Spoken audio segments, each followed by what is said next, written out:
તમારું નામ શું અને શું સમસ્યા? મારું નામ સેજલ તરુણભાઈ ભાડજા છે. હું ચિત્રકૂટમાં રહું છું. અહીંયા પાણી, ગટર તેમજ રોડની બધી જ સમસ્યા છે. છેલ્લા ઘણા વર્ષોથી રોડ એટલા બધા ખરાબ છે કે ખાડા અને વૃદ્ધ લોકો, છોકરાઓ ચાલી પણ શકતા નથી. અને છેલ્લા ઘણા વર્ષોથી 5 નંબરમાં તો એટલી ગટર ઉભરાય છે કે છોકરાઓ તો શું બહાર રમવા પણ નીકળી શકતા નથી. અને ઘરના ટોયલેટ, બાથરૂમ બધું સતત ભરાયેલું જ રહે છે. જેના લીધે ચોમાસામાં તો એટલી ગંદકી થાય છે, મચ્છરનો ઉપદ્રવ એટલો વધી જાય છે કે ઘરમાં રોગચાળો વધે છે.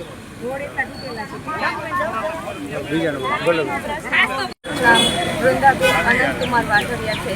હું ચિત્રકૂટ સોસાયટીમાં છેલ્લા ઘણા વર્ષો જમી રહી છું. દર વર્ષે એકનો એક પ્રશ્ન જ રહે છે રસ્તાનો. કેમ કે રસ્તા એટલા બધા ખરાબ છે કે આપણે બાઇક પાણી ભરાઈ ગયું હોય તો વરસાદના લીધે તો પડી જાય.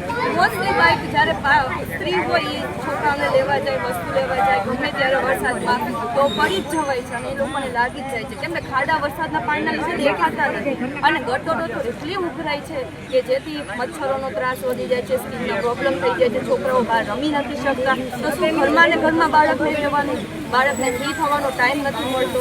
તો એના માટે અમારી અરજી એટલી જ રહેશે કાનાભાઈથી કે તમે અહીંયા આવો, અમારા પ્રશ્નો જુઓ અને ઉકેલો. અને અમારો મત અમે દઈએ છીએ તમને, તમે પર ટ્રસ્ટ કરીને આપી છીએ. તો પ્લીઝ તમે અહીંયા આવો અને એકવાર વિઝિટ કરો. કઈ સોસાયટીમાં કેટલી વસ્તી, કેટલા સમસ્યા? મારું નામ આશીષભાઈ સંઘાણી છે. હું ચિત્રકૂટ 6 સોસાયટીમાં રહું છું અને હું અહીંયા રહું ને એને 20 વર્ષ થઈ ગયા છે. 20 વર્ષથી આ એકને એક ગટરનોની પ્રશ્ન છે.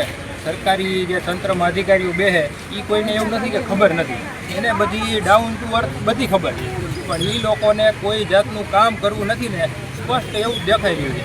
અને ચૂંટણીમાં જ્યારે જરૂર પડી ને આ લોકોએ મોરબીના ચિત્રકૂટ ચોકમાં ડેરા નાખ્યા છે, બરાબર. અને એથી જો લોકો આગળ વધ્યા છે, પણ અહીંયા જે જરૂરિયાત રહીને એ લોકો પૂરી કરી શકતા નથી. ચિત્રકૂટ 5માં તમે અત્યારે આંટો મારી આવો, ખૂણામાં તમે વરસો ને પાણી એટલું ઢીચણીયા હમણ ભર્યું છે. અને વરસાદ વહી જાય ને પછી ચિત્રકૂટ 5, 6 નંબર અને લાગત બધી શેરીઓમાં સંડાસના પાણી અંદર ઉતરતા જ નથી. હવે તમે જ વિચારો કે કોની ઘરે છોકરાઓ ન હોય, અને છોકરાઓ હોય હવે આવી સમસ્યાને લીધે બીજાની ઘરે આવું કરવા જવું પડે છોકરાઓને, બરોબર છે. તો આ વસ્તુ એકદમ બેકાર છે અને હું આને સ્પષ્ટ શબ્દોમાં વખોડી કાઢું છું.